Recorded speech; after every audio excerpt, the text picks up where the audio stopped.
ಎಲ್ಲರಿಗೂ ನಮಸ್ಕಾರ. ನನ್ನ ಹೆಸರು ಛಾಯಾ ಅಂತ. ಒಂದು ಕಾಲೇಜಲ್ಲಿ ಕೆಮಿಸ್ಟ್ರಿ ಪ್ರೊಫೆಸರ್ ಆಗಿ ವರ್ಕ್ ಮಾಡ್ತಾ ಇದ್ದೀನಿ. ನನ್ನ ಇಂಟೆನ್ಷನ್ ಏನು ಈ ಚಾನೆಲ್ನ ಸ್ಟಾರ್ಟ್ ಮಾಡೋದಕ್ಕೆ ಅಂದರೆ ಸಾಧ್ಯ ಆದಷ್ಟು ಕೆಮಿಸ್ಟ್ರಿ ರಿಲೇಟೆಡ್ ಟಾಪಿಕ್ನ ಸಿಂಪಲಾಗಿ ಕನ್ನಡದ ಹೇಳುವಂಥ ಪ್ರಯತ್ನ ಮಾಡ್ತಿದ್ದೀನಿ. ಕೆಮಿಸ್ಟ್ರಿ ಇಷ್ಟ ಇಲ್ದಿರೋರ್ಗೂ ಕೆಮಿಸ್ಟ್ರಿ ಕಡೆಗೆ ಸೆಳೆಯುವಂಥ ಪ್ರಯತ್ನ ನನ್ನ ಚಾನಲಲ್ಲಿ ನಾನು ಮಾಡ್ತಾ ಇದ್ದೀನಿ. ಈಗ ಫೈನಲ್ ಇಯರ್ ಹುಡುಗರು ಅಥವಾ ಬೇರೆ ಯಾರ್ಯಾರು ಕಾಂಪಿಟೇಟಿವ್ ಎಕ್ಸಾಮ್ಗೆ ರೆಡಿ ಆಗ್ತಾ ಇದ್ದೀರಾ, ಅದು ಟೀಚರ್ ಪೋಸ್ಟ್ಗೆ ಕೇಂದ್ರೀಯ ವಿದ್ಯಾಲಯ ಆಗಿರ್ಬೋದು, ಅದೇ ಥರ ಹೈಯರ್ ಎಜುಕೇಷನ್ ಟೀಚರ್ ಪೋಸ್ಟ್ಗಳಿಗೆ ಬೇರೆ ಬೇರೆ ಕಾಂಪಿಟೇಟಿವ್ ಎಕ್ಸಾಮ್ಗಳಿಗೆ KPSC UPSC SSC ಬ್ಯಾಂಕಿಂಗು ಈ ಥರ ಬೇರೆ ಬೇರೆ ಕಾಂಪಿಟೇಟಿವ್ ಎಕ್ಸಾಮ್ಗಳಿಗೆ ನಿಮಗೆ first general science aptitude test ಇರುತ್ತೆ. ಅದರಲ್ಲಿ ಬರೋವಂಥ ಕೆಮಿಸ್ಟ್ರಿ ಕ್ವಶನ್ಸ್ ಈಗ ಆಲ್ರೆಡಿ ಪ್ರೀವಿಯಸ್ ಇಯರ್ ಕ್ವಶನ್ ಪೇಪರ್ಸಲ್ಲಿ ಕೇಳಿರುವಂಥ ಕೆಮಿಸ್ಟ್ರಿ ಕ್ವಶನ್ಸ್ನ ಸಾಲ್ವ್ ಮಾಡೋಣ ಅಂತ ಅಂದ್ಕೊಳ್ತಾ ಇದ್ದೀನಿ. Again welcome to Chemchaya. ನನ್ನ ಚಾನಲ್ನ ಸಬ್ಸ್ಕ್ರೈಬ್ ಮಾಡಿ, ಶೇರ್ ಮಾಡಿ, ಸಪೋರ್ಟ್ ಮಾಡಿ. ಆಲ್ರೆಡಿ ಇದು ನಾನು 6 ಸೆಟ್ ಮಾಡ್ತಾ ಇರೋವಂಥದ್ದು. ಪ್ರತಿಯೊಂದೊಂದು ಸೆಟ್ಟಲ್ಲೂ 10 ಕ್ವಶನ್ಸ್ಗಳನ್ನ ನಾನು ಸಾಧ್ಯ ಆದಷ್ಟು ಸೇಮ್ ಟಾಪಿಕ್ ಇರೋವಂಥದ್ದನ್ನು ಬಂಚ್ ಮಾಡಿ ಮಾಡ್ತಾ ಇದ್ದೀನಿ. ಇವತ್ತು ನಾನು ಮಾಡ್ತಾ ಇರೋವಂಥದ್ದು ಸೆಟ್ 6. ಪ್ರತಿ ಒಂದೊಂದು ಎಪಿಸೋಡಲ್ಲೂ 10 ಕ್ವಶನ್ನ ಡೀಲ್ ಮಾಡ್ತಾ ಇದ್ದೀನಿ. ಇವತ್ತಿನ ಎಪಿಸೋಡಲ್ಲಿ PH ಮತ್ತು indicator how they are related, ಅದ್ರ ಮೇಲೆ ಯಾವ ಥರ ಕ್ವಶನ್ಸ್ ಕೊಟ್ಟಿದ್ದಾರೆ ಅದನ್ನು ಡಿಸ್ಕಸ್ ಮಾಡೋಣ ಅಂತ ಅಂದ್ಕೊಳ್ತಾ ಇದ್ದೀನಿ. ನೀವು ನನ್ನ ಚಾನೆಲ್ಗೆ ಹೋಗಿ ಸಬ್ಸ್ಕ್ರೈಬ್ ಮಾಡಿಕೊಂಡು competitive exam PYQS chemistry competitive examination ಅಂದರೆ ನಿಮಗೆ ಎಲ್ಲ ಪ್ಲೇ ಲಿಸ್ಟ್ ಬರುತ್ತೆ, ಎಲ್ಲ ಒಂದೇ ಕಡೆಗೆ ನಿಮಗೆ ಸಿಗ್ತಾ ಹೋಗುತ್ತೆ. ಈಗ ನೀವು ನೋಡೋದಾದರೆ which synthetic chemical indicator turns bright pink in basic solution but remains completely colourless in an acidic solution ಅಂತ ಕೇಳ್ತಾ ಇದ್ದಾರೆ. ಸೊ ನಿಮಗೆ ಗೊತ್ತಿರಬೇಕು, ಯಾವುದೇ ಒಂದು ರಿಯಾಕ್ಷನ್ ಆಗಬೇಕಾದ್ರೆ ಆ್ಯಸಿಡ್ ಮತ್ತು ಬೇಸು ರಿಯಾಕ್ಟ್ ಆಗ್ತಿರುತ್ತೆ ಅಂತ ಇಟ್ಕೊಳ್ಳೋಣ. ಆವಾಗ ನಿಮಗೆ ಸಾಲ್ಟು ಮತ್ತು ವಾಟರ್ ಪ್ರೊಡ್ಯೂಸ್ ಆಗುತ್ತೆ. ಆ ರಿಯಾಕ್ಷನ್ಗೆ ಏನಂತ ಕರಿತೀವಿ ನಾವು, ನ್ಯೂಟ್ರಲೈಸೇಷನ್ ರಿಯಾಕ್ಷನ್ ಅಂತ ಕರಿತೀವಿ. ಇದನ್ನು ಟೈಟ್ರೇಷನ್ ಮಾಡ್ತಿದ್ದಾಗ ಒಂದರದ್ದು concentration, for example 10 ml of acid ತೊಗೊಂಡಿದ್ದೀನಿ, ಅದನ್ನು ನ್ಯೂಟ್ರಲೈಸ್ ಮಾಡೋದಕ್ಕೆ ಎಷ್ಟು ನನಗೆ ಬೇಸ್ ಬೇಕು ಅಂತ ನನಗೆ ಗೊತ್ತಾಗಬೇಕು ಅಂತ ಇಟ್ಕೊಳ್ಳೋಣ. ಅಂಥ ಟೈಮಲ್ಲಿ ನಾನು ಅದನ್ನು ಐಡೆಂಟಿಫೈ ಮಾಡೋದಕ್ಕೆ ಎಂಡ್ ಪಾಯಿಂಟ್ ಅಂತ ಹೇಳ್ತೀವಿ. ಹಿಂಗೆ 10 ml ಆ್ಯಸಿಡ್ ತೊಗೊಂಡ್ರೆ 10 ml ಆ್ಯಸಿಡ್ನ ನ್ಯೂಟ್ರಲೈಸ್ ಮಾಡೋದಕ್ಕೆ ಎಷ್ಟು ಬೇಸ್ ಬೇಕು ಅಂತ ನಿಮಗೆ ಗೊತ್ತಾಗಬೇಕು. ಅದನ್ನು ಐಡೆಂಟಿಫೈ ಮಾಡೋದಕ್ಕೆ ಒಂದು ಪ್ರೊಸೀಜರ್ನ ಯೂಸ್ ಮಾಡ್ತೀವಿ. ಅದಕ್ಕೆ ನಾವೇನಂತ ಕರಿತೀವಿ, ಟೈಟ್ರೇಷನ್ ಅಂತ ಹೇಳ್ತೀವಿ. ಆ್ಯಸಿಡ್ ಇರಬೇಕು, ಬೇಸ್ ಇರಬೇಕು. ಅದೇ ಥರ ರೆಡ್ಯೂಸಿಂಗ್ ಏಜೆಂಟು, ಆಕ್ಸಿಡೈಸಿಂಗ್ ಏಜೆಂಟ್ಗಳು ಬೇರೆ ಬೇರೆ ಥರ ಇರ್ಬೋದು. ಎರಡು ಸೊಲ್ಯೂಷನ್ಸ್ ಇರುತ್ತೆ. ಒಂದರದ್ದು ಕಾನ್ಸಂಟ್ರೇಷನ್ ಗೊತ್ತಿರುತ್ತೆ, ಇನ್ನೊಂದು ಕಾನ್ಸಂಟ್ರೇಷನ್ ಗೊತ್ತಿಲ್ಲದಿರುವಂಥ ಕಾನ್ಸಂಟ್ರೇಷನ್ದು ನೀವು ಕಂಡುಹಿಡಿಬೇಕು, ಎಷ್ಟು ಕಾನ್ಸಂಟ್ರೇಷನ್ ಬೇಕು ಆ ರಿಯಾಕ್ಷನ್ ನ್ಯೂಟ್ರಲೈಸ್ ಮಾಡೋದಕ್ಕೆ ಅಂತ. ಅದಕ್ಕೆ ನಾವು ಒಂದು ಕೆಮಿಕಲ್ನ ಯೂಸ್ ಮಾಡ್ತೀವಿ, ಅದಕ್ಕೆ ಇಂಡಿಕೇಟರ್ ಅಂತ ಹೇಳ್ತೀವಿ. ಈ ಇಂಡಿಕೇಟರ್ದು ಕೆಲಸ ಏನು ಅಂದರೆ, ಎಂಡ್ ಪಾಯಿಂಟ್ ಬಂದ ತಕ್ಷಣ ಕಲರ್ ಚೇಂಜ್ ಆಗುತ್ತೆ. ಸೊ ಅದಕ್ಕೆ ನಾವು ಇಂಡಿಕೇಟರ್ ಅಂತ ಹೇಳ್ತೀವಿ. ಈ ಇಂಡಿಕೇಟರ್ ಯೂಸ್ ಮಾಡೋದ್ರಿಂದ ನನಗೆ end point of the titration, end point of the acid base titration ಈಸಿಯಾಗಿ ನಾನು ಕಂಡುಹಿಡ್ಕೋಬೋದು. ಅದು ಯಾವುದ್ರ ಮೇಲೆ ಡಿಪೆಂಡ್ ಆಗುತ್ತೆ ಅಂತಂದರೆ ಅದರಲ್ಲಿರುವಂಥ PH ಮೇಲೆ ಡಿಪೆಂಡ್ ಆಗುತ್ತೆ. ನಿಮ್ಗೆ ಆಲ್ರೆಡಿ ನಾನು ಹಿಂದಿನ ವೀಡಿಯೋಗಳಲ್ಲಿ ಹೇಳಿದ್ದೀನಿ, PH ಅಂದ್ರೇನು, ನೆಗೆಟಿವ್ ಲಾಗರಿದಮ್ ಆಫ್ H+. ಅಂದರೆ ನಿಮ್ಮ ಸೊಲ್ಯೂಷನಲ್ಲಿ ನಿಮ್ಮದು ಸಬ್ಸ್ಟೆನ್ಸ್ ಏನಿದೆ when it dissolved in water H+ನ ಕೊಡುತ್ತೆ.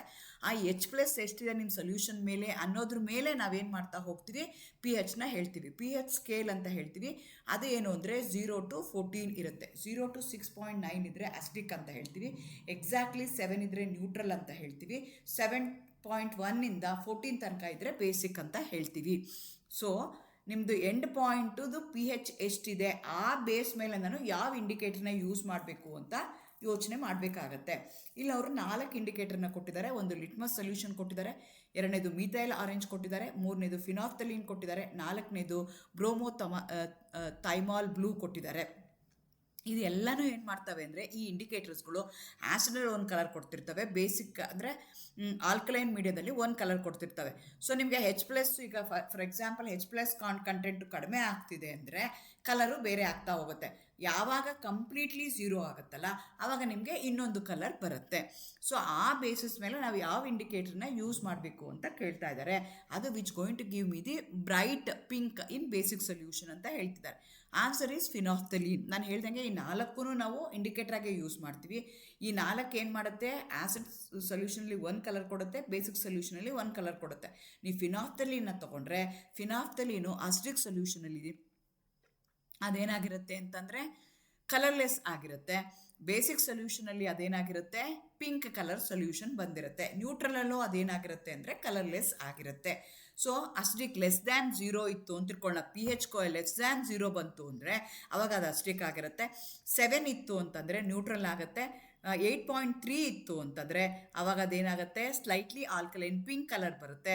ನೆಕ್ಸ್ಟು 13 ತನಕನೂ ಹೋದರೆ ಅದು ಪೇಲ್ ಪಿಂಕ್ ಕಲರ್ ಏನಾಗ್ತಾ ಹೋಗುತ್ತೆ, ಡಿಕ್ರೀಸ್ ಆಗ್ತಾ ಹೋಗುತ್ತೆ, ಮತ್ತೆ ಅದು ಕಲರ್ಲೆಸ್ಗೆ ಕನ್ವರ್ಟ್ ಆಗುತ್ತೆ.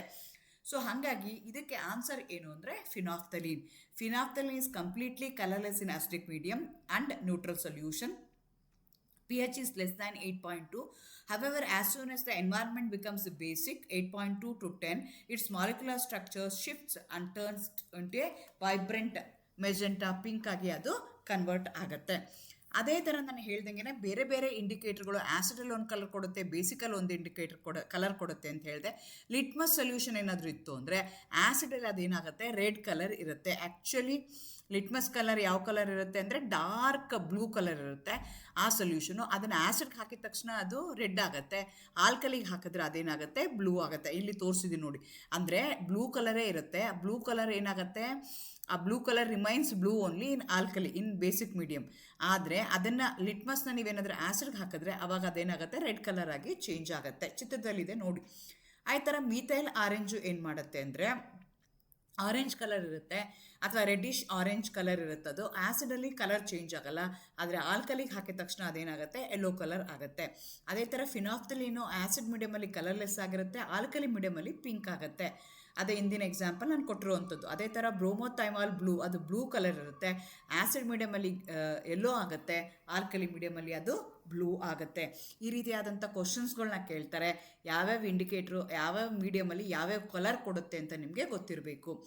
ಅದೇ ಥರ ಇನ್ನೊಂದು ಟರ್ಮಿನಾಲಜಿ ಯೂಸ್ ಮಾಡ್ತೀವಿ, ಯೂನಿವರ್ಸಲ್ ಇಂಡಿಕೇಟರ್ ಅಂತ ಹೇಳ್ತೀವಿ, which is a mixture of all the indicators ಅಂತ ಹೇಳ್ತೀವಿ. ಸೊ ಇಲ್ಲಿ ಚಿತ್ರದಲ್ಲಿ ತೋರಿಸಿರೋ ಹಂಗೆ ನಿಮ್ಮದು ಇಂಡಿಕೇಟರ್ಗಳು ಏನು ಮಾಡ್ತವೆ, ಒಂದೊಂದಕ್ಕೆ ಒಂದೊಂದು ಕಲರ್ನ ಕೊಡ್ತಾ ಹೋಗ್ತವೆ. ಈಗ universal indicator pH 6 between 6 and 8 ಇದ್ದಾಗ ಈ ಕಲರ್ ಇರುತ್ತೆ. ಅದು ಡಿಕ್ರೀಸ್ ಆಗ್ತಾ ಹೋದಾಗ ಈ ಕಲರ್ ಬರುತ್ತೆ, ಇನ್ಕ್ರೀಸ್ ಆಗ್ತಾ ಹೋದಾಗ ಈ ಕಲರ್ ಬರುತ್ತೆ, ಚೇಂಜ್ ಆಗ್ತಾ ಹೋಗುತ್ತೆ. ಅಂದರೆ ಯೂನಿವರ್ಸಲ್ ಇಂಡಿಕೇಟ್ರು ರೆಡ್ ಕಲರ್ ಇದೆ ಅಂದರೆ pH ಏನಾಗಿದೆ 0 ಅಂತ. ಯೂನಿವರ್ಸಲ್ ಇಂಡಿಕೇಟ್ರ್ ಏನಾದರೂ ಈ ಥರ ಪರ್ಪಲ್ ಕಲರ್ ಇದೆ ಅಂದರೆ pH 14 ಅಂತ. ಫಿನಾಫ್ಥಲಿ ನೋಡಿ, ಈಗ ಬರ್ತಾ ಬರ್ತಾ ಏನಾಗ್ತಾ ಇದು 10ಗೆ ಬಂದ ತಕ್ಷಣ ಇಲ್ಲಿಗೆ ಏನಾಗ್ತಾ ಇದೆ, ಇದು 14 ಬಂದಾಗ ಈ ಥರ ಕಲರ್ ಬಂತು. ಅಸ್ಟಿಕ್ ಮೀಡಿಯಮಲ್ಲಿ ಕಲರ್ಲೆಸ್ ಇರುತ್ತೆ. ಅದೇ ಮೀಥೈಲ್ ಆರೆಂಜ್ ಏನಾಗುತ್ತೆ, ಬೇಸಿಕ್ ಮೀಡಿಯಮಲ್ಲಿ ಯೆಲ್ಲೋ ಕಲರ್ ಇರುತ್ತೆ, ಆಲ್ಕಲಿ ಮೀಡಿಯಮಲ್ಲಿ ಆ್ಯಸಿಡ್ ಮೀಡಿಯಮಲ್ಲಿ ಈ ಥರ ಕಲರ್ ಇರುತ್ತೆ. ಆ ರೀತಿಯಾಗಿ ನಿಮಗೆ ಪ್ರತಿಯೊಂದು ಇಂಡಿಕೇಟ್ರು ಏನು ಮಾಡ್ತಾ ಹೋಗುತ್ತೆ, ಬೇಸ್ಡ್ ಆನ್ ದೇರ್ pH ತನ್ನ ಕಲರ್ನ ಅದೇನು ಮಾಡ್ತಾ ಹೋಗುತ್ತೆ, ಚೇಂಜ್ ಮಾಡ್ತಾ ಹೋಗುತ್ತೆ. ಯೂನಿವರ್ಸಲ್ ಇಂಡಿಕೇಟರ್ ಚಾರ್ಟ್ ಅಂತ ಇರುತ್ತೆ, ಇದು ನೆನ್ಪಿಟ್ಕೋಬೇಕಾಗತ್ತೆ ನೀವು. pH ಏನಾದರೂ 3 ಇದ್ದರೆ ಯಾವ ಕಲರ್ ಇರುತ್ತೆ, 4 ಇದ್ದರೆ ಯಾವ ಕಲರ್ ಇರುತ್ತೆ, 5 ಇದ್ದರೆ ಯಾವ ಕಲರ್ ಇರುತ್ತೆ, ಅದು ನಿಮಗೆ ಗೊತ್ತಿರಬೇಕಾಗತ್ತೆ. ನ್ಯೂಟ್ರಲ್ ಇದ್ದಾಗ ಯಾವ ಕಲರ್ ಇರುತ್ತೆ.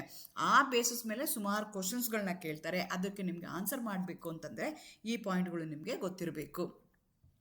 ನೆಕ್ಸ್ಟ್ ಅದೇ ಥರ ಇನ್ನೊಂದು ಕ್ವಶನ್ ಕೇಳಿದ್ದಾರೆ, what colour does basic solution turn when tasted with methyl orange indicator ಅಂತ ಕೇಳ್ತಾರೆ. ಬೇಸಿಕ್ ಸೊಲ್ಯೂಷನ್ ಯಾವ ಕಲರ್ ಬರುತ್ತೆ ಮೀಥೈಲ್ ಆರೆಂಜ್ ಜೊತೆಗೆ.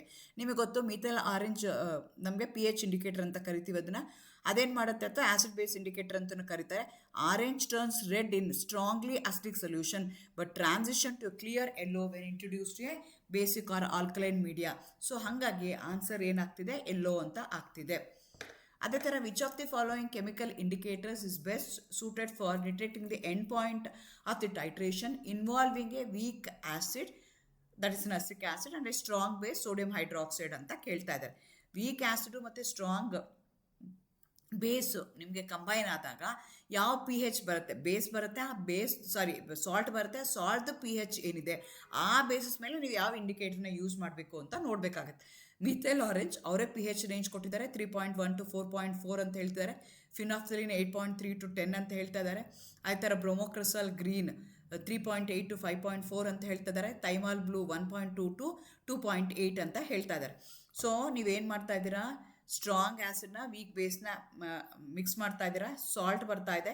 ಆ ಸಾಲ್ಟ್ ಏನಾಗಿರುತ್ತೆ ಅಂದರೆ ಸೋಡಿಯಂ ಹೈಡ್ರಾಕ್ಸೈಡ್ NaOH ಪ್ಲಸ್ CH3COOHನ ಆ್ಯಡ್ ಮಾಡ್ತಾ ಇದ್ದೀವಿ. ಸೋಡಿಯಂ acetate ಬರ್ತಾ ಇದೆ. Sodium acetate is a salt which is basic in nature, which is alkaline in nature. Its pH is greater than 7. Greater than 7 ಇದ್ದಾಗ ಏನು ಮಾಡಬೇಕು ನಾವು, ಈಗ 3.1 to 4.4 ಅಂದರೆ ಅದು ಲೆಸ್ ದ್ಯಾನ್ 7 ಆಯಿತು. ಇದು ಅದೇ ಥರ ಸಿ ಮತ್ತು ಡಿನೂ ತೊಗೊಂಡ್ರೆ ಏನಾಯಿತು, ABCD ಎಲ್ಲ ರೇಂಜ್ ಏನಾಗಿದೆ, ಆ್ಯಸಿಡ್ ಇಂಡಿಕೇಟರ್ ರೇಂಜ್ ಇದೆ. ಅದು ನಮಗೆ ಬೇಕಾಗಿರೋದೇನು, ಬೇಸಿಕ್ ಬೇಕು. ಹಾಗಾಗಿ ಫಿನಾಫ್ಥಲೀನ್ ಇಸ್ ದಿ ಆನ್ಸರ್. ರೇಂಜ್ ಏನಾಗಿರುತ್ತೆ ಅಂದರೆ 8.3 to 10 ಇರುತ್ತೆ. ನೋಡಿ, ನಾನು ಅದನ್ನೇ ಹೇಳಿದೆ, ಆ್ಯಸಿಡು ಮತ್ತು ಬೇಸು ಕಂಬೈನ್ ಆದಾಗ ಸಾಲ್ಟ್ ಕೊಡುತ್ತೆ. ಆ ಸಾಲ್ಟ್ದು pH ಏನಿದೆ ಆ ಬೇಸಿಸ್ ಮೇಲೆ ನೀವು ಇಂಡಿಕೇಟರ್ನ ಯೂಸ್ ಮಾಡಬೇಕಾಗತ್ತೆ. Consider the following chemical statement regarding pH scale and indicators ಅಂತ ಕೇಳಿದ್ದಾರೆ. ಇದನ್ನು ಹೈಯರ್ ಸ್ಟೇಟ್ ಟೀಚರ್ ಎಕ್ಸಾಮಲ್ಲಿ ಟೀಚರ್ CET-ನಲ್ಲೂ ಕೇಳಿದ್ದಾರೆ. The concept of pH scale historically introduced by Danish chemist SPL Sorensen in 1909. ಅದು ಕರೆಕ್ಟಾಗಿರುವಂಥ ಸ್ಟೇಟ್ಮೆಂಟು. ಎರಡನೇ ಸ್ಟೇಟ್ಮೆಂಟ್ನ ತೊಗೊಂಡ್ರೆ phenolphthalein remains completely colourless in aqueous solution of sodium carbonate ಅಂತ ಹೇಳ್ತಾ ಇದ್ದಾರೆ. ನಿಮ್ಗೆ ಆಲ್ರೆಡಿ ಹೇಳ್ತೀನಿ ಸೋಡಿಯಂ ಕಾರ್ಬೊನೇಟ್ ಅಂದ್ರೇನು, ಸಾಲ್ಟ್. ಆ ಸಾಲ್ಟ್ದು pH ಎಷ್ಟಿರುತ್ತೆ, >7 ಇರುತ್ತೆ. ಹಾಗಾಗಿ ಸೆಕೆಂಡ್ ಸ್ಟೇಟ್ಮೆಂಟು ತಪ್ಪಾಗಿದೆ. ಸೊ 1 ಓನ್ಲಿ ಅಂತಿದೆ, 2 ಓನ್ಲಿ ಅಂತಿದೆ, ಬೋತ್ 1 and 2 ಇದೆ, ಐದರ್ 1 or 2 ಅಂತಿದೆ. ಹಾಗಾಗಿ answer 1 is only the correct answer. 1 only is the correct answer. ನೋಡಿ, ನಿಮಗೆ ಕಾನ್ಸೆಪ್ಟ್ ಗೊತ್ತಿರುತ್ತೆ, ಆದರೆ ಅಪ್ಲಿಕೇಶನ್ ಯಾವ ಥರ ಮಾಡಬೇಕು ನೀವು ಅನ್ನೋದ್ರ ಮೇಲೆ ಅವರು ಕ್ವಶನ್ಸ್ನ ಕೇಳ್ತಾ ಇದ್ದಾರೆ. ಇದು ಇನ್ನೊಂದು ಕ್ವಶನ್ ಕೇಳಿದರೆ, ಇದೂ ಅಷ್ಟೇ ಟೀಚರ್ ಗ್ರಾಜ್ಯುಯೇಟ್ ಲೆವೆಲ್ ಕ್ವಶನ್ ಇದು. Consider the following statement regarding pH indicator. Litmus paper is neutral water soluble pH indicator extracted from lichens ಅಂತ ಹೇಳ್ತಾರೆ. ಕರೆಕ್ಟ್. ಅದು ಲಿಚಿನ್ಸ್ ಅನ್ನೋವಂಥದ್ದು ಒಂದು ಪ್ಲ್ಯಾಂಟು, ಅದರಿಂದ ನಾವು ಎಕ್ಸ್ಟ್ರಾಕ್ಟ್ ಮಾಡಿ ಲಿಟ್ಮಸ್ ಪೇಪರ್ನ ಮಾಡ್ತೀವಿ. ಎರಡನೇದು methyl orange turns bright pink or red in highly basic solution with a pH <10 ಅಂತ ಹೇಳ್ತಿದ್ದಾರೆ. ನಿಮಗೆ ಅದು ಫಾಲ್ಸ್ ಇದೆ. ಮಿಥೈಲ್ ಆರೆಂಜ್ ಏನಿದೆ, it's an artificial acid base indicator ಅಥವಾ pH ಇಂಡಿಕೇಟರ್ ಅಂತ ಹೇಳ್ತೀರಿ. ದ ಟರ್ನ್ಸ್ ಆ್ಯಸಿಡಲ್ಲಿದ್ದಾಗ ಏನಾಗುತ್ತೆ, ರೆಡ್ ಪಿಂಕ್ ಆಗಿರುತ್ತೆ. ಬೇಸಿಕ್ ಸೊಲ್ಯೂಷನ್ ಬಂದಾಗ ಯೆಲ್ಲೋ ಆಗುತ್ತೆ. ಸೊ ಇವ್ರೇನು ಹೇಳ್ತಿದ್ದಾರೆ, ಬೇಸಿಕ್ ಸೊಲ್ಯೂಷನ್ ಇದ್ದಾಗ ಪಿಂಕ್ ಆಗ್ತಾ ಇದೆ ಅಂತ ಹೇಳ್ತಿದ್ದಾರೆ. ಹಾಗಾಗಿ ಆ ಸ್ಟೇಟ್ಮೆಂಟ್ ತಪ್ಪಿದೆ. ಆನ್ಸರ್ ಏನು ಅಂದರೆ A only. 1 only is the answer. When a few drops of unknown liquid are added to a solution of sodium bicarbonate, brisk effervescence is observed due to the release of carbon dioxide gas. What is the most likely pH of this unknown liquid ಅಂತ ಕೇಳ್ತಾ ಇದ್ದಾರೆ. ಈಗ unknown liquid ಇದೆ, ಆ unknown liquid ಏನು ಮಾಡ್ತಾ ಇದ್ದಾರೆ, unknown ಲಿಕ್ವಿಡ್ಗೆ ಅದು ಆ್ಯಸಿಡೇ ಆಗಿರಬೇಕು.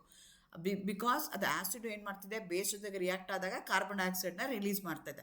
ಸೊ ಹಾಗಾಗಿ ಅದು ಆ್ಯಸಿಡೇ ಆಗಿರಬೇಕು. ಆ್ಯಸಿಡ್ ಅಂದರೆ ಅದ್ರದ್ದು pH ಎಷ್ಟಿರಬೇಕು, <6.9 ಇರಬೇಕು. ಹಾಗಾಗಿ ನಮ್ಗೆ ಕೊಟ್ಟಿರೋ ಆಪ್ಷನ್ ತೊಗೊಂಡ್ರೆ 2, 7, 9.5, 13 ಇದೆ.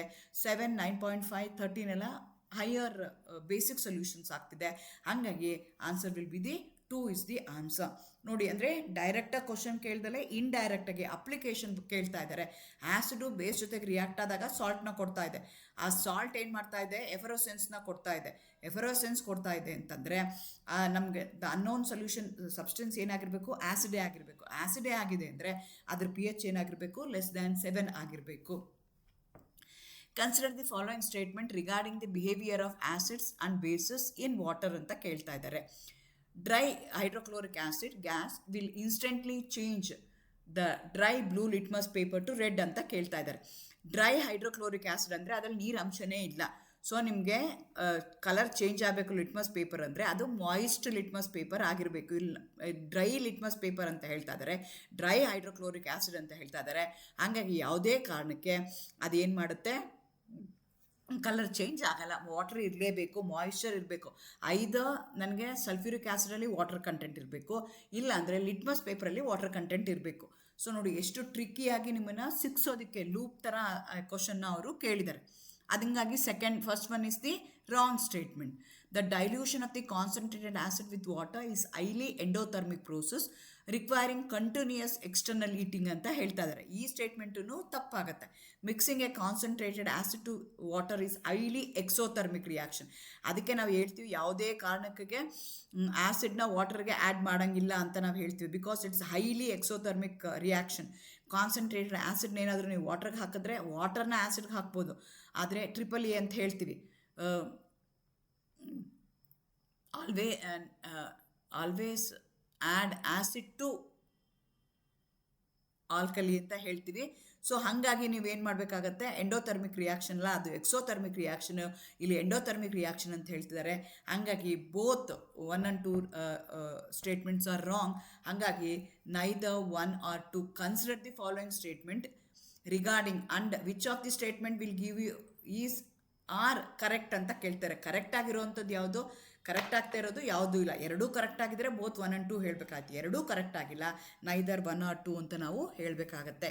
Which of the following substances act as a natural pH indicator turning a distinct reddish brown color when it reacts with an alkali or basic substance like a laundry soap ಅಂತ ಕೇಳ್ತಾ ಇದ್ದಾರೆ.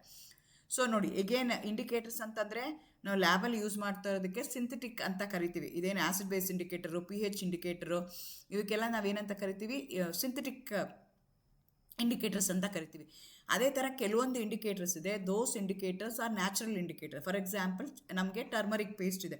Turmeric ಪೇಸ್ಟ್ಗೆ ನಿಮಗೆ ಸುಣ್ಣ ಹಾಕಿದ ತಕ್ಷಣ ಏನಾಗುತ್ತೆ, ಅದು red colour that's the way they going to prepare the bindi. ನಮ್ದು ಕುಂಕುಮ ಯಾವ ರೀತಿ ಪ್ರಿಪೇರ್ ಮಾಡ್ತಾರೆ ಅಂದರೆ ಆ ರೀತಿಯಾಗಿ ಪ್ರಿಪೇರ್ ಮಾಡ್ತಾರೆ. Turmeric is a natural indicator. ನಿಮಗೆ 8th 7th ಅಂತ 10ನೇ ಕ್ಲಾಸಲ್ಲಿ ಹೇಳ್ಕೊಟ್ಟಿರ್ತಾರೆ, ಆ ಸ್ಟೇಟ್ ಸಿಲೆಬಸ್ಸಲ್ಲಿ ಇರುತ್ತೆ. Neutral, it going to be yellow both in neutral and acidic solution, but it going to change in basic to a reddish brown ಕಲರ್ಗೆ convert ಆಗಿಬಿಡುತ್ತೆ. ನೀವೇನಾದರೂ soap, lime water ಹಾಕಿದಾಗ ನಿಮಗೆ ಆರ್ತಿ ಗಿರ್ತಿ ಮಾಡ್ಬೇಕಾದ್ರೆ ನೋಡಿರ್ಬೋದು, ಕೆಂಪು ನೀರು ಮಾಡ್ತಾರೆ. ಅದಕ್ಕೆ ಯಾಕೆ ಅದಕ್ಕೆ ಸುಣ್ಣದ ನೀರು ಹಾಕಿ ಅದಕ್ಕೊಂದು ಸ್ವಲ್ಪ ಅದಕ್ಕೆ ಅರಿಶಿನ ನೀರು ಮಾಡಿ ಅದಕ್ಕೆ ಸುಣ್ಣ ಹಾಕ್ತಾರೆ. ಇಮಿಡಿಯೇಟ್ಲಿ ಅದೇನಾಗ್ಬಿಡುತ್ತೆ, ಕೆಂಪಾಗುತ್ತೆ. That's the way we are going to prepare. ಕುಂಕುಮನ ಅದೇ ರೀತಿಯಾಗಿ ಮಾಡ್ತಾರೆ. ಹಾಗಾಗಿ ಆನ್ಸರ್ ಏನು ಅಂದರೆ ಆ turmeric paste is the answer. Again ಅವ್ರು ಏನು ಕೇಳ್ತಾ ಇದ್ದಾರೆ ಅಂತಂದರೆ ನ್ಯಾಚುರಲ್ pH ಇಂಡಿಕೇಟರ್ ಅಂತ ಹೇಳ್ತಾ ಇದ್ದಾರೆ. ಚೈನಾ ರೋಸ್ ಎಕ್ಸ್ಟ್ರಾಕ್ಟು ನ್ಯಾಚುರಲ್ ಆಗಿ ತೆಗೆಯುವಂಥದ್ದು, ಟರ್ಮರಿಕ್ ಪೇಸ್ಟು ನ್ಯಾಚುರಲ್ ಆಗಿ, ಅದೇ ಲಿಟ್ಮಸ್ ಸೊಲ್ಯೂಷನು, ಲಿಟ್ಮಸ್ ಸೊಲ್ಯೂಷನು ನಾವು ಎಕ್ಸ್ಟ್ರಾಕ್ಟ್ ಮಾಡ್ತೀವಿ natural. Methyl orange synthetic pH indicator, but not the natural indicator. In a context of acid-base chemistry, indicator phenolphthalein exhibit which of the following color variation across the distinct pH range ಅಂತ ಕೇಳಿದರೆ, ಹಳೆ question ಪೇಪರಲ್ಲಿ ಕೇಳಿದ್ದಾರೆ. Red in acidic medium, yellow in basic medium, colorless in acidic medium, pink or magenta in basic medium, yellow in acidic medium, colorless in basic medium, blue in acidic medium, pink in basic medium. ನಿಮಗೆ already ಫಿನಾಫ್ಥಲಿನ್ ಮೇಲೆ ತುಂಬ ಕ್ವಶನ್ಸ್ಗಳನ್ನ ಮಾಡಿದ್ದೀನಿ ಹಳೆದು. It will be colourless in acidic medium, it will be pink in basic medium. Range ಏನಾಗಿರುತ್ತೆ ಅಂದರೆ 8.3 to 10 ಇರುತ್ತೆ. A describe the behaviour of the methyl red ಆರೆ methyl orange ಆ ಥರ ಕೊಡುತ್ತೆ. ಸಿ ಆ್ಯಂಡ್ ಡಿ ಅದು ಇನ್ಕರೆಕ್ಟ್ ಆಗಿದೆ, ಯಾವುದ್ರದ್ದು ಅದು ರಿಫ್ಲೆಕ್ಟ್ ಮಾಡ್ತಾ ಇಲ್ಲ. Statement based assessment on properties of rain water ಅಂತ ಕೇಳ್ತಾರೆ. This is also related to pH only. Natural unpolluted rain water exhibit the pH below 7 due to the atmospheric absorption of carbon dioxide. ಇದು correct ಆಗಿರುವಂಥ statement. ಎರಡನೇದು, rain water is formally designated as an acid rain when threshold pH value drop significantly below 5.6 due to the industrial SO2 and NO nitrous oxide emissions ಆಗುತ್ತೆ. ಅದಕ್ಕೋಸ್ಕರ ಆ ರೀತಿ ಆಗುತ್ತೆ. ಇಲ್ಲಿ ಮತ್ತೆ ಅದೇ ಥರ ಕೇಳಿದರೆ ಬೋತ್ ಸ್ಟೇಟ್ಮೆಂಟ್. ರೈನ್ ವಾಟರ್ ಏನಾಗುತ್ತೆ, ಪ್ಯೂರ್ ರೈನ್ ವಾಟರ್ ಅಂತ ಕನ್ಸಿಡರ್ ಮಾಡಿಕೊಂಡ್ರೆ ಅದು pH 7 ಇರುತ್ತೆ. ಆದರೆ when it come in contact with an atmosphere, ಮೇಲಿಂದ ಕೆಳಗಡೆ ಕ್ಲೌಡ್ಸಿಂದ ಕೆಳಗಡೆ ಬರಬೇಕಾದ್ರೆ ನಮ್ಮ ಅಟ್ಮಾಸ್ಫಿಯರ್ ಇರುವಂಥ ಸಲ್ಫರ್ ಡೈಆಕ್ಸೈಡು ನೈಟ್ರಸ್ ಆಕ್ಸೈಡ್ ಜೊತೆಗೆ ಕಂಬೈನ್ ಆಗಿ ಅದು ಅಸಿಡಿಕ್ ಆಗಿಬಿಡುತ್ತೆ. ಅದನ್ನು ಆ್ಯಸಿಡ್ ರೈನ್ ಅಂತ ನಾವು ಕನ್ಸಿಡರ್ ಮಾಡ್ತೀವಿ. ಅದಕ್ಕೆ ಕ್ವಾಂಟಿಟಿ ಜಾಸ್ತಿ ಆಗ್ತಾ ಹೋಯಿತು ಅಂದರೆ ಆವಾಗ ಅದೇನಾಗುತ್ತೆ, ಅದು it going to harm the monuments ಅದೆಲ್ಲ. ಅದಕ್ಕೆ ಸ್ಟೋನ್ ಲೆಪ್ರೆಸಿ ಅಂತಲೂ ಬರುತ್ತೆ, ಅದು ಆ್ಯಸಿಡ್ ರೈನಿಂದನೇ ಆಗುತ್ತೆ. ಇಲ್ಲೇನಾಗುತ್ತೆ ಅಂದರೆ pH 6.5ಗಿನ 5.6ಗಿನೂ ಕಡಿಮೆ ಆಗಿಬಿಡುತ್ತೆ. ಅದಕ್ಕೆ ನಾವೇನಂತ ಕರಿತೀವಿ, ಆ್ಯಸಿಡ್ ರೈನ್ ಅಂತ ಕರಿತೀವಿ. ಹಂಗಾಗಿ ಎರಡೂ ಸ್ಟೇಟ್ಮೆಂಟು ಕರೆಕ್ಟ್ ಇದೆ. ಹಂಗಾಗಿ C is the correct answer. Student test 4 solution PQRS with a universal indicator and records the color changes as red, blue, green and orange respectively. Which of the following represents the correct increasing order? ನಾನು ಮುಂಚೆನೇ ಹೇಳಿದೆ, universal indicator ಅಂತ ನಾವೊಂದು use ಮಾಡ್ತೀವಿ. ಅದು that also going to give different colour based on their pH ಅಂತ ಹೇಳಿದೆ. So red colour ಇದೆ ಅಂದರೆ P ಅಂತಂದರೆ ರೆಡ್ ಕಲರ್ ಇದ್ದರೆ ಐಲಿ ಅಸಿಡಿಕ್ ಆಗಿರುತ್ತೆ, pH 1 to 3 ಇರುತ್ತೆ. ಆರೆಂಜ್ ಅಂದರೆ ವೀಕ್ಲಿ ಅಸಿಡಿಕ್ ಆಗಿರುತ್ತೆ. ಗ್ರೀನ್ ಅಂದರೆ ನ್ಯೂಟ್ರಲ್ ಆಗಿರುತ್ತೆ. ಬ್ಲೂ ಅಂತಂದರೆ ಬೇಸಿಕ್ ಅಥವಾ ಆಲ್ಕಲೈನ್ ಇರುತ್ತೆ. ಲೋಯೆಸ್ಟು H+ ಅಯಾನ್ಸ್ ಇರುತ್ತೆ. ಹಾಗಾಗಿ ಕರೆಕ್ಟ್ ಸೀಕ್ವೆನ್ಸ್ ಯಾವುದು ಅಂತಂದರೆ ಇನ್ಕ್ರೀಸಿಂಗ್ ಆರ್ಡರ್ ಕೇಳ್ತಾ ಇದ್ದಾರೆ. ಲೋಯೆಸ್ಟಿಂದ ಹೈಯೆಸ್ಟ್ಗೆ ಹೋಗಬೇಕು. ಲೋಯೆಸ್ಟ್ H+ ಇರುವಂಥದ್ದು QRSP. ಸೊ ಈ ಆರ್ಡ್ರಲ್ಲಿ ನೀವು ಬರೀಬೇಕಾಗತ್ತೆ. When evaluating a structural salt, which of the following compounds does not alter the neutral pH of the pure distil water upon the dissociation at room temperature ಅಂತ ಕೇಳಿದ್ದಾರೆ. ಇದನ್ನು ತುಂಬ ಸಲ competitive ಎಕ್ಸಾಮಲ್ಲಿ ಕೇಳಿದ್ದಾರೆ. ಸೊ ಒಂದು ammonium sulphate, potassium carbonate, sodium nitrate, sodium acetate ಇದೆ. So sodium nitrate is the correct answer. ಯಾಕೆ ಅಂತಂದರೆ it's a neutral salt synthesise from a strong base and a strong acid. ಎರಡೂ ಸ್ಟ್ರಾಂಗ್ ಇದ್ದಾಗ ಏನು salt formation ಆಗುತ್ತಲ್ಲ, ಆ salt formation ಎರಡೂ strong ಇದ್ದಾಗ ನ್ಯೂಟ್ರಲ್ ಆಗುತ್ತೆ. ಒಂದು ವೀಕು ಒಂದು ಸ್ಟ್ರಾಂಗ್ ಇದ್ದಾಗ ಅವಾಗ ಏನಾಗುತ್ತೆ, ಪಿ ಹೆಚ್ಚು ಜಾಸ್ತಿ ಇರ್ಬೋದು ಅಥವಾ ಪಿ ಹೆಚ್ಚು ಕಡಿಮೆ ಇರ್ಬೋದು. ಈಗ ಅಮೋನಿಯಂ ಸಲ್ಫೇಟ್ ಇದೆ. ಅಮೋನಿಯಂ ಸಲ್ಫೇಟ್ ಯಾವುದರಿಂದ ಫಾರ್ಮೇಷನ್ ಆಗಿದೆ? Ammonia is a strong ammonium sulphate, ammonia ಮತ್ತು ಸಲ್ಫ್ಯೂರಿಕ್ ಆ್ಯಸಿಡ್ ಜೊತೆಗೆ. ಸೊ ಮೊದಲನೇದು ಅಮೋನಿಯಂ ಸಲ್ಫೇಟ್ ಇದೆ, ಅದು ಎರಡು ಆಗ್ತಾ ಇದೆ. ಹಂಗೆ ಎರಡನೇದು ಏನಾಗ್ತಾ ಇದೆ, A is a acidic salt, whereas B and D are basic salts. Neutral salt ಯಾವುದು ಅಂತಂದರೆ ಸೋಡಿಯಂ ನೈಟ್ರೇಟ್ ಇಸ್ ದಿ, ಹಾಗಾಗಿ that will be the answer. ಈ ರೀತಿಯಾಗಿ ಪಿ ಎಚ್ ಮೇಲೆ ತುಂಬ ಕ್ವಶನ್ಸ್ ಕೇಳ್ತಾರೆ. ನೆಕ್ಸ್ಟಷ್ಟು ಎಪಿಸೋಡ್ಗಳಲ್ಲಿ ಅದ್ರ ಮೇಲೆ ನ್ಯೂಮರಿಕಲ್ ಪ್ರಾಬ್ಲಮ್ಸ್ಗಳಿರ್ತವೆ. ಆದದ್ದು ನೆಕ್ಸ್ಟ್ ಎಪಿಸೋಡಲ್ಲಿ ನಾನು ಡಿಸ್ಕಸ್ ಮಾಡೋಣ ಅಂತ ಹೇಳ್ತಾ ಇದ್ದೀನಿ. If you have any doubts you can comment below in a comment section. Subscribe, share, comment. Thank you. All the best. Good luck.